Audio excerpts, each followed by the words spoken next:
Hi, I'm Naraya. On my 34th birthday, my sister raised a glass to toast my failure and handed me a t-shirt that called me our family biggest disappointment. Everyone laughed. My mother smiled. No one stopped her. But that wasn't the worst part. It wasn't just one dinner. It was years of being erased in silence, my name left off invitations, my voice cut from family videos. My father's will rewritten behind closed doors. What happens when your own blood tries to rewrite your story, page by page, and no one notices you're missing? Would you stay quiet? Or would you finally speak? Let me tell you what I did. I hadn't worn that blue dress in 3 years. It hung in the back of my closet, next to things that still carried his scent, my father's scent. He once told me, "You look like you're walking in your own sky in that." So I chose it tonight. For him, not for them. Charleston was still warm in the evenings, even in early fall. The streets glowed gold as I stepped out of the car and approached the Magnolia Room. It was the kind of place with starched napkins, slow jazz, and staff who greeted my mother by name. Amanda and Delora were already seated. Of course they were. Amanda in her pearl earrings and burgundy dress, the same color she insisted was family appropriate back when I wanted blue for Dad's memorial. Delora wore her polished smile, the kind she saved for church and photo ops. They each had a glass of champagne in hand and an audience of 4 other people I barely knew. "You're late," Amanda said, not even looking up from her phone. No hug, no warmth, just that familiar undercurrent of irritation dressed as civility. "I wasn't aware there was a schedule," I replied quietly, sliding into the empty chair they'd left for me. It was on the end, not quite included, not quite apart. I scanned the table. No sign of the cousins I grew up with, no friends from school, just family friends from Amanda's circle, mostly from her real estate firm or yoga group. Before I could ask about the guest list, Amanda tapped her glass with a fork. "Everyone," she began, standing with practiced poise. "I want to say a few words to honor my sister on her big day." The table quieted. Some smiled. Others looked at me with the kind of supportive sympathy you give a dog in a sweater. She raised her glass. "To my sister Naraya, who's always been exactly that herself." She paused for effect. "And tonight, we celebrate 34 years of trying and failing beautifully." There was a ripple of chuckles, mostly polite, but real enough to sting. Amanda reached under the table and pulled out a white gift bag, handing it to me with exaggerated ceremony. "Go on," she said. "Open it. It's perfect for you." I glanced at my mother. Dolores' expression didn't move. A still frame in a photo no one asked to keep. I opened the bag and pulled out a neatly folded t-shirt. Soft cotton. Heather gray. Across the chest, in bold black letters. "Family's greatest disappointment. Sit. 1989. For a second, I couldn't feel my hands. Then the laughter came. Not from everyone. Just enough. One man actually clapped. I looked around. Faces turned away, trying not to meet mine. Amanda's grin widened. "I had it custom made," she said sweetly. "Figured if the label fits, I folded the shirt, carefully, like it might explode in my hands." "Is this a joke?" I asked, my voice steadier than I felt. Amanda blinked innocently. "You always said you wanted something personal." I turned to Delora. My mother. The woman who used to brush my hair before school and say I had lion-hearted eyes. She didn't look upset. She looked resigned. "Oh, honey," she said, waving a hand. "It's just a little fun." Amanda has that dry humor. You know that. No one said anything after that. Not even a waiter. I pressed my hands into my lap and stared at the plate in front of me. Appetizers were being served. The shrimp smelled like lemon and heat and shame. I thought about standing up and leaving, but that would have just given them something else to say about me. Instead, I smiled. A tight, fractured thing. I leaned back in my chair and stared at the chandelier. It sparkled like judgment. I rewound everything in my mind. The invitation that didn't say birthday. The way Amanda insisted she'd handle everything. Dolores' words a week ago. "Just trust us this year." Trust. This wasn't a dinner. It was a setup. They didn't want to celebrate me. They wanted to display me, like a flawed vase in a cabinet good for pointing at, not for pouring anything into. I had become the joke. But here's the thing about being the punchline. People forget that sometimes you remember who held the mic. That thought echoed through me as I set the glass of water back on the table, hands steady despite the burn behind my ribs. I didn't cry. I didn't leave. I watched. Dolores stood up next, tapping her manicured fingers against her wine glass. "If I could have a moment," she said, voice soft but clear-hearsed. The room stilled again, like they were waiting for a queen to speak. "I just want to thank everyone for coming to support such an incredible milestone for this family," she began, her smile wide but only aimed at one side of the table. "We're so proud of Amanda, her accomplishments, her leadership, the way she continues to carry our family's name with grace." There was a pause for polite applause. She was top of her class, got her real estate license before 23, and now she's giving back through that amazing women's housing project. I waited for her to mention me. A sentence. A word. She didn't. No mention of my name. Not a single reference to it being my birthday. Just Amanda, Amanda, Amanda. I looked down at the place card in front of me. It just said, guest. I glanced up. A few people across the table gave me the kind of look you give someone who spilled red wine on white carpet. Not out of pity, more like discomfort. One woman smiled at me, then quickly looked away, fumbling for her fork. My throat tightened. I didn't speak. I didn't trust my voice to not shake. I scanned the table. Candles flickered, wine glasses clinked. Laughter resumed. Amanda leaned in, whispering something to the woman beside her, who let out a breathy laugh. Dolores sat back, sipping her wine, like she had just closed a real estate deal. It wasn't an accident. That realization didn't hit me like a wave, it came in pieces. I started remembering. Earlier that week, Eid received the invite in the mail. A thick ivory card with gold trim and cursive font that read, "A night to celebrate Amanda and family, hosted by Delora Trenholm." At the time, I assumed it was a mistake. Amanda's name taking center stage didn't surprise me, but I figured in family must have been their way of including me. Now, sitting here under that chandelier, under their gaze or lack of it, I understood. The invitation wasn't careless. It was curated. Even the title of the night didn't belong to me. I shifted in my seat, suddenly aware of how tight the bracelet around my wrist felt. It had Dad's cufflinks sewn into it, something he'd worked on for months. I remembered asking Delora about wearing it. "That's too rustic, dear," she'd said without even glancing at it. "Amanda will be wearing pearls. Let's not distract." I thought she meant it as a style suggestion. Looking back now, it was something else. Another small erasure. That's the thing with family. When they dim your light slowly, you don't notice you're in the dark until someone else is glowing too brightly in your place. I adjusted the bracelet. I wasn't going to take it off. Around that time, one of the waitstaff approached with a tray of desserts, mini key lime pies and chocolate tarts. I wasn't hungry, but I took one anyway. Just something to hold, something to do with my hands. A guest sitting across from me, someone I didn't recognize, leaned in with a smile that felt more forced than friendly. "Smile, dear," she said, tilting her head. "You don't want to look ungrateful." Ungrateful? I pulled out my phone, opened the Notes app, and started typing. Amanda's speech. 34 years of failing beautifully. Shirt. Disappointment. No birthday mention in Dolores' toast. Invitation card or name, not mine. Mom laughed. Didn't stop her. It wasn't rage. Not yet. It was cataloging. Naming things gives you power over them.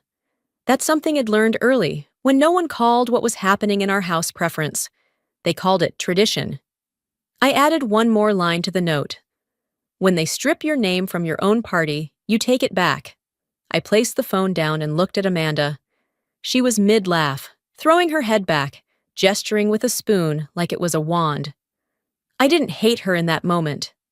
I pitied her. People like her needed the spotlight like oxygen, and they suffocated anyone who might dim their shine. But I wasn't going to let them do that anymore, not without consequences. That was the moment I stopped asking for a seat at their table. By the time I got home, the storm had already started, one of those late-night Charleston tempests that hum quietly at first, like a warning, before turning loud enough to rattle windows. I stood inside the doorway for a moment, letting the silence of my apartment soften the ringing in my ears, left by the laughter at the restaurant. I set the gift bag down near the trash, but didn't throw it out. Not yet. The t-shirt was still folded inside, like it was waiting for one more punchline. My heels came off, hair pulled loose, lights dimmed. I moved slowly, not because I was tired, but because there was nowhere I needed to be except here, breathing inside my own space. I spotted the small card Amanda had tucked into my book when she handed me the gift. I opened it now, expecting I don't know what.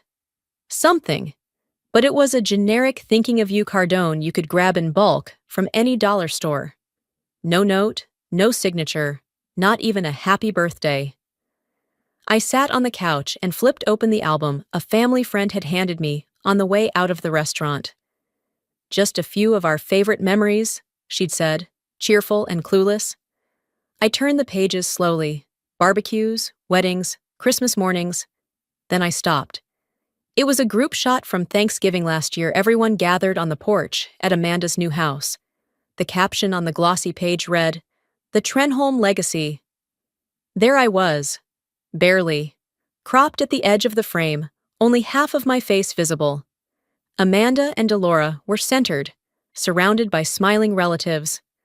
Someone had looked at that photo and decided that the best version of the family didn't include me. And then they printed it, bound it, gifted it. I stared at the image for a long time before tearing the page from the binding, folding it in half, and slipping it into the drawer I'd labeled Things to Remember. I didn't add it out of sentiment. I added it the way you might file a receipt proof of purchase, in this case, of pain. I reached for a photo of Dad and me that sat on the bookshelf. It was from my 9th birthday. He had one arm around me, the other holding the kite we'd flown that day on Sullivan's Island. I set it beside the album, not to rewrite anything, but to balance the narrative. The rain started to hit harder. I walked to my desk, opened my laptop, and created a new folder.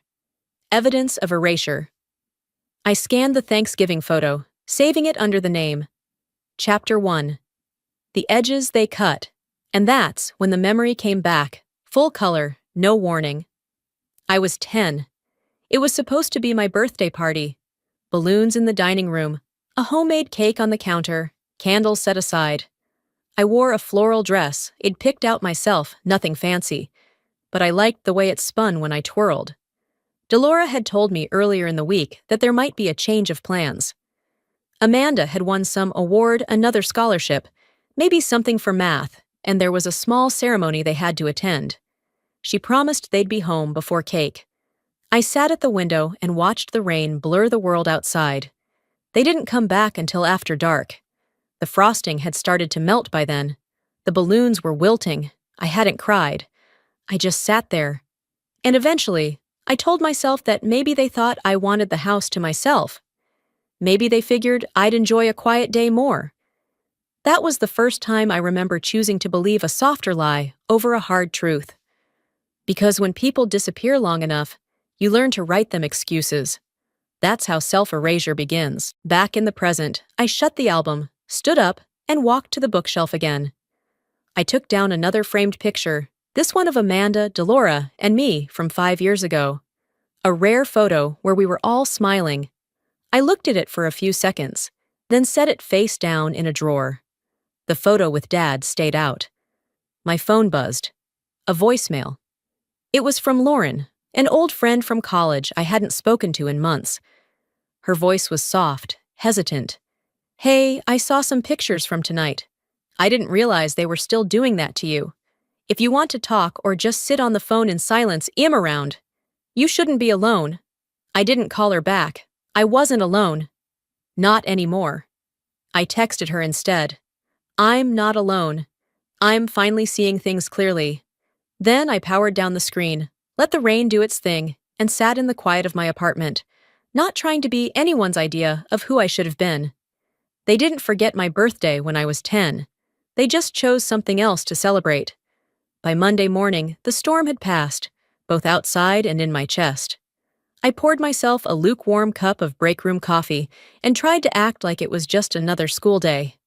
My classroom was quiet, the walls still covered in crayon art and multiplication tables, as if nothing had happened over the weekend. But something had shifted. I didn't need a calendar to feel it. I stopped in the staff lounge for a refill between classes, hoping to get a few moments of quiet. That's when Cheryl, the art teacher, called me over. She was scrolling on her phone, her brows pulled together. "Hey, Naraya, I wasn't sure if you saw this." She turned the screen toward me. Instagram. Amanda, sitting across from Zachme, ex from a table at a bistro I recognized. 2 wine glasses, a single candle, and the caption, "When old friends become new beginnings, AT." My throat didn't tighten. My eyes didn't sting. Instead, something inside me simply went still. Zach was the one who once said, "Your sister's too manicured to be real." He used to laugh when Amanda walked into a room like she was being filmed. He said I was the only one who didn't try to be someone else. I nodded to Cheryl, thanked her, and walked away without explaining. What was I going to say? I sat in my car during lunch and opened Zach's contact on my phone. Just stared at it. Thought about calling, about asking why or when or how long. But I didn't. I remembered Amanda saying, years ago, "Don't worry. I would never touch someone you've dated." That would be gross. She'd said it like it was beneath her. Apparently, that bar had lowered. I hovered over the call button, then hit delete instead. She doesn't take what she wants. She takes what I have. Not because she needs it, because I had it first. That evening, I kicked off my shoes, left my bag on the counter, and sat down at my kitchen table. I opened my laptop to check my school email. That's when I saw it forwarded from a coworker. A family newsletter from Delora. Subject line, "Thank you for celebrating Amanda." I clicked it open. "Dear friends and family," it read, "thank you for attending our celebration of Amanda's amazing journey. Her accomplishments continue to inspire us. We are so proud of her leadership, her grace, and her legacy." My name wasn't mentioned, not once. Not happy birthday to Naraya. Not our youngest daughter. Just Amanda, Amanda, Amanda. The same way she'd been lifted, he'd been scrubbed out. I sat there staring at the screen, not blinking, not moving. It wasn't just forgetting. This was curated. They weren't ignoring me. They were replacing me. I opened a blank email, addressed it to myself. Subject line, Exhibit B public messaging. I pasted the newsletter into the body, highlighted every line that praised Amanda, added one comment. When the world sees what they see, they think I wasn't even invited. Because that's the goal. I saved it as a draft. Later that night, I checked Amanda's Instagram again. I shouldn't have, but I did. There was a new post. It was a carousel 6 glossy shots from the party. The tablescape. Amanda holding a glass of champagne. Her posing with Delora. In the last photo, the family gathered around her. I wasn't in the frame. I read the caption. "Family is everything, and am blessed to be surrounded by those who truly love me." Underneath, a comment from someone I didn't recognize. "That dinner was amazing. Didn't know you had a sister?" Amanda's reply? Just a red heart emoji. I stared at it. Not surprised. Not even mad. I took a screenshot, saved it in the same folder. You don't get to edit people out of your life and still call yourself authentic. But Amanda does. She makes it look effortless. I closed the laptop and turned out the light. But something in me was wide awake. I was done explaining my existence to people who erased it so elegantly. 2 mornings later, I was sitting at my desk, grading vocabulary quizzes, when an email landed in my inbox, no subject, no preview. It had been forwarded by Jill, an old mutual from Amanda's world who hadn't picked a side yet. I clicked it without much thought, figuring it was junk. But when I read the thread, I stopped mid-sentence. A sharp click in my chest replaced my breath. It was a message from Amanda to the event planner dated 3 days before the party. "Let's keep Naraya's mic time short," she wrote. "She tends to spiral and cry. It gets uncomfortable. This is a celebration. Let's not weigh it down." Underneath, the planner responded, "Understood. Well, prioritize Amanda's segment and tighten the flow." I didn't move. I read it 3 times, once aloud, the words tasting like rust. This wasn't about oversight. It was containment. I hadn't embarrassed the family by existing, embarrassed them by speaking. That night, I sat on the floor of my living room with my laptop open. I pulled up the official video Amanda had posted to her company's Facebook page. It opened with a wide shot of the venue, a voiceover, hers of course, praising family and tradition. Then came the toast, her exaggerated laugh, the fake tears. The camera panned to the guests, to Delora smiling like a pageant coach. Then champagne. Then applause. No speech from me. I had stood in that room and taken the mic and said real things about legacy and love and Dad, and it had been erased. I watched it again, just to be sure. Then I hit screen record, saved the file as proof of narrative control.mp4, tucked it next to the Instagram screenshots and the forwarded emails, a digital museum of manipulation. I sat there a moment longer, eyes on the screen, heart oddly steady. Then I closed the lid and stood. I didn't plan the visit.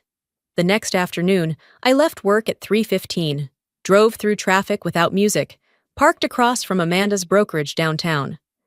I walked in without an appointment, nodded at the receptionist when she said Amanda was in a meeting, and waited.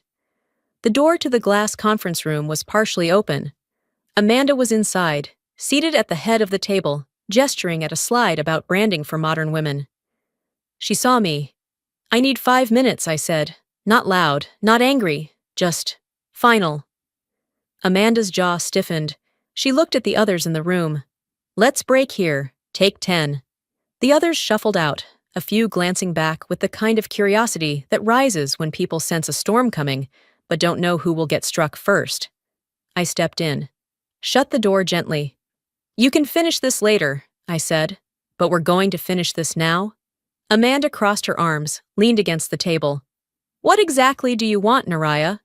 "What you took," I said plainly. "My voice, my place, my name back." She scoffed. "You always make everything heavier than it needs to be." "No, you make it palatable so you can keep the applause." But I remember what I said at that dinner, and now I know why no one else will. She looked at me like I was a puzzle missing too many pieces. "It's not my fault you can't handle the spotlight. You make people uncomfortable. I just protect the room." I smiled. "Just a little." "No. You protect the story. The one where you're the hero and I'm the footnote." Her face twitched. I reached into my bag and pulled out a copy of my full speech printed, stapled, labeled. "Here's what you edited out. I've already posted it on my page and shared it with the people who matter." Amanda didn't reach for it. She just stared. "You don't get to decide how I'm remembered anymore," I continued. "That power's gone." "Are you threatening me?" she asked, arms still crossed, but voice thinner now. I tilted my head. "I'm informing you. The next move is yours. Make sure you're proud of it, because I'm keeping receipts." I turned and left before she could find something to say. She didn't stop me. She didn't say a word as I walked out, but her silence was louder than anything she'd ever posted. I left Amanda's office and drove home with the windows down. The late afternoon breeze didn't soften anything. I didn't want soft. I wanted clear. I wanted silence that wasn't manipulative, wasn't polished into social media captions or twisted into family statements. Just silence that let me think. By the time I pulled into my apartment complex, the mailboxes near the leasing office had just been refilled. I checked mine, mostly junk. But one folded copy of the local paper caught my eye. Not something I subscribed to, but Delora had always insisted everyone should support local news. Page 4. There she was. Trenholm Daughter Sponsors. educational grant in late father's name. There was a full paragraph about Amanda's philanthropic heart, the donation amount, the organization's gratitude. Right below it, a quote from her. "This grant is a reflection of the values our father instilled in us. The amount, $5,000. That exact figure hit me like a door slamming. I walked inside, dropped the rest of the mail, and opened my laptop. Searched my inbox. Scrolled back 4 months. There it was, confirmation of an anonymous donation I made in memory of Dad. I'd transferred the money from a small inheritance I kept separate. The receipt was still there. The code, the name, everything. I clicked over to the Community Foundation's website. Under founding sponsor, Amanda Trenholm. Not anonymous, not in partnership with the Dunley family, just her. I took a deep breath. My fingers didn't shake. I opened a new browser tab and found the Foundation's contact form. "Hi," I typed. "I'm the original donor for the $5,000 scholarship listed under Amanda Trenholm's name. I have the transfer code and confirmation. Please correct the public attribution or remove Amanda's name. Simple, direct, no anger, just accountability." I attached the receipt and hit send. Afterward, I made chamomile, which I didn't particularly like, but it kept my hands busy. I sat down at the kitchen table and reached for the old smartwatch I barely used anymore. I'd left it charging in the corner after the birthday dinner, not thinking much of it. I tapped through the menu. The audio logs were still there, recording from the night of the party. Automatically logged in 5-minute chunks. 8:47 p.m. I clicked play. First, ambient clinking of glasses. Muffled conversations. Then Amanda's voice, whispering low but unmistakable. "If she flips out, she'll look unstable. Either way, we win." A pause. Then Dolores' familiar cadence, laced with disdain. "She always overreacts. That's the real problem." Silence again. Then laughter. Not mean. Worse, casual. I paused the recording, sat in the dark for a full minute. No tears, no shaking. Just cold, clean comprehension. They weren't reacting to my emotions.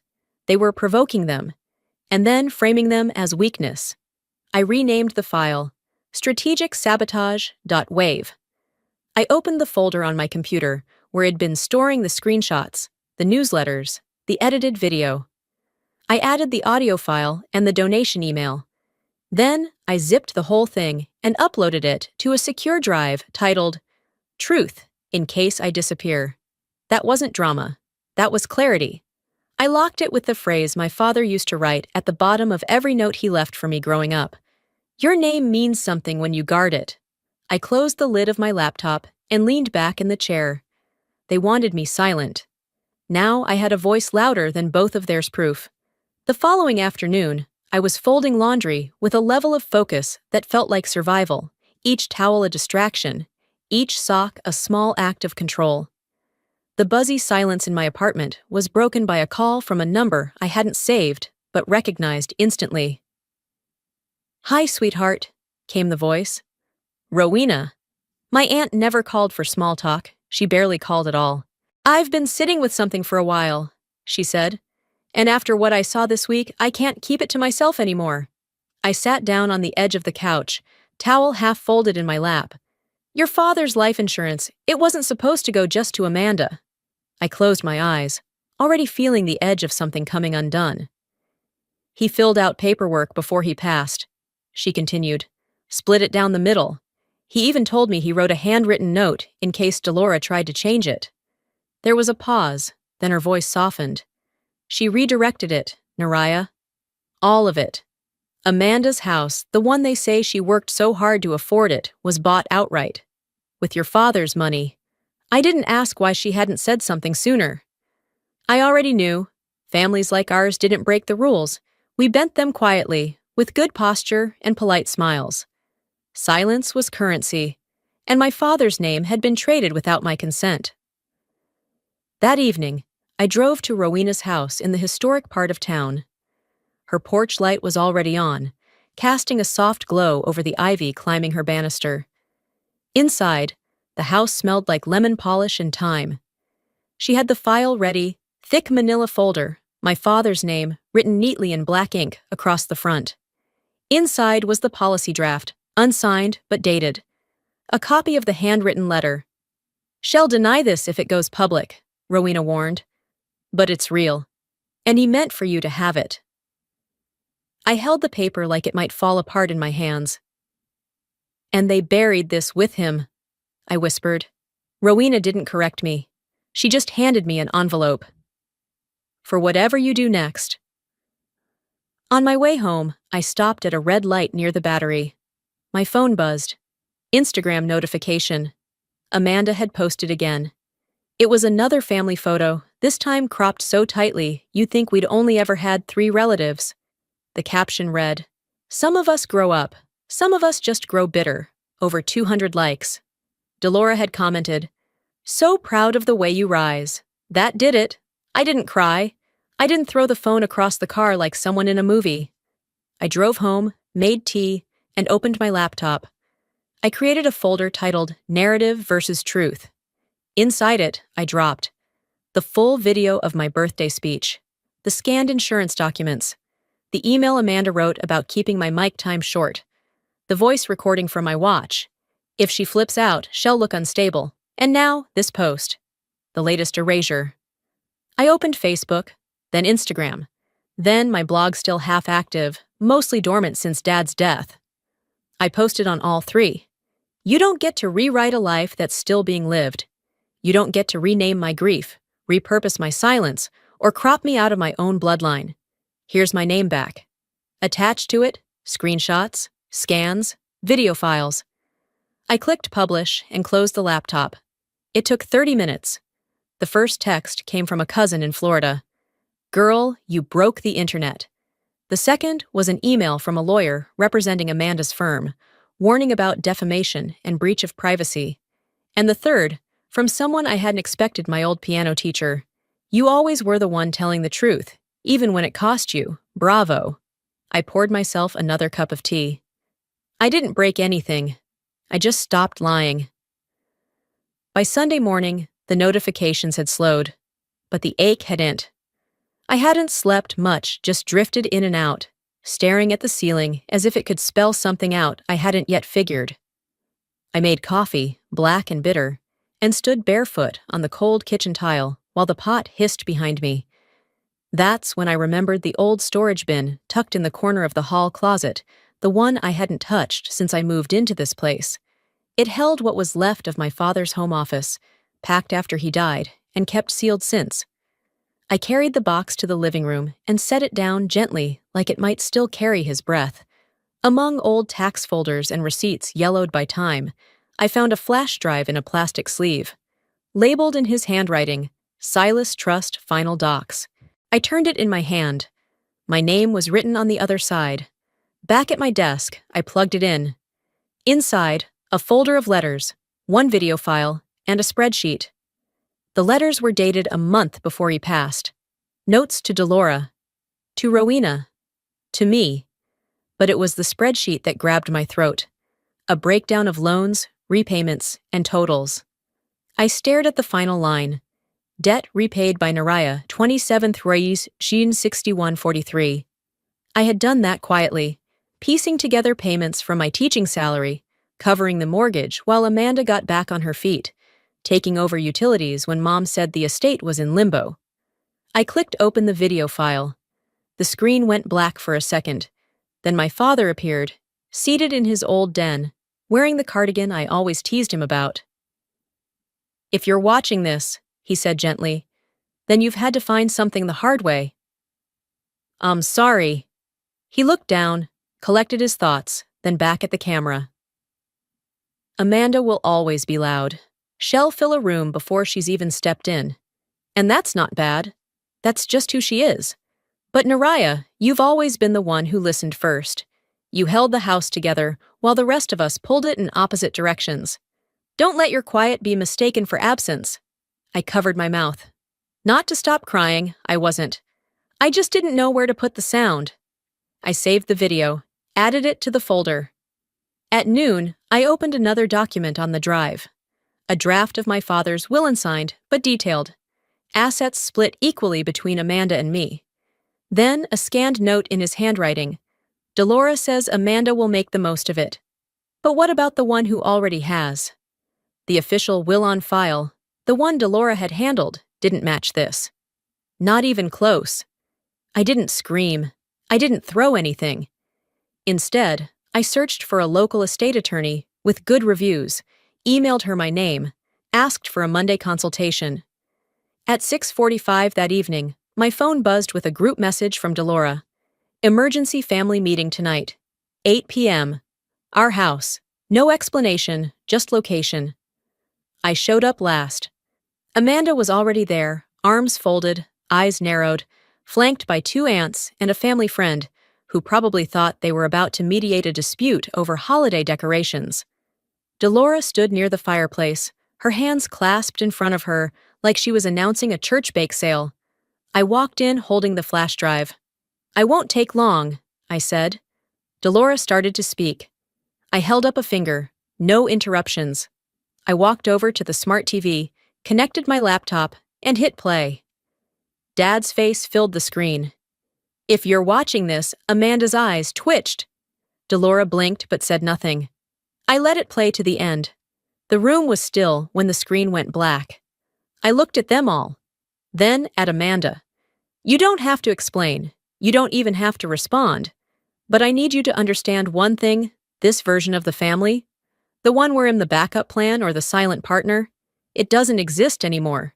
Delora stepped forward. "Naraya, that video is outdated." "It doesn't matter," I interrupted, calm. "Because the paperwork says it does. Because my name says it does." Amanda scoffed. "You think a flash drive changes anything?" "No," I replied, walking toward the door. "But it makes sure the truth is louder than your version." She shook her head. "You can't rewrite the past." I turned to her one last time. "No. But I can stop letting you write mine." I left before anyone else could speak. And for the first time in my life, I left a family meeting without needing to be forgiven for simply existing. The next 2 weeks moved like molasses, thick and quiet and steady. No statements from Amanda, no frantic messages from Delora, just silence, which for once wasn't terrifying. It was restorative.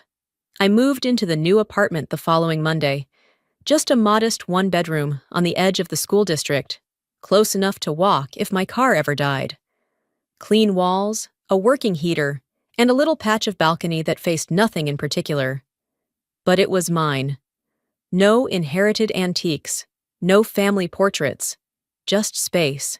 That first morning, I woke up before the sun, not because of stress, but because I wanted to. The air smelled like black coffee and new beginnings. I moved through the kitchen barefoot, dragging my fingers along the edge of the counter, savoring the stillness. On the fridge, I'd pinned a photo of my dad. Not the polished one from his obituary, but a candid he was sitting on the back porch in jeans, flipping through a newspaper, his dog curled at his feet. The kind of photo no one thought to frame. The kind that felt real. By 8 a.m., I was at my new office, if you could call it that.